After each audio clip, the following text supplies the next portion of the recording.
important things to consider if gusto mo mag-sari-sari store negosyo. Sari-sari store tips in 1 minute. Of course, gusto natin mag-sari-sari store negosyo, pero pag hindi natin alam kung saan tayo magsisimula, then watch till the end of the video.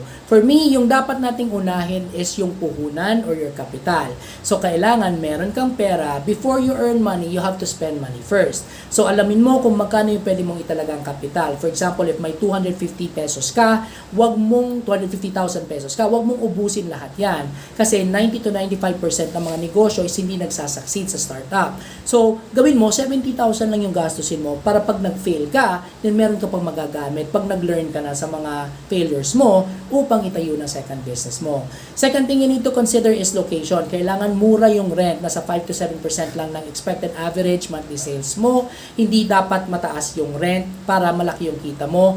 And the next thing that you need to consider is supplier. Kailangan mura ang supplier. Okay? Have a good day.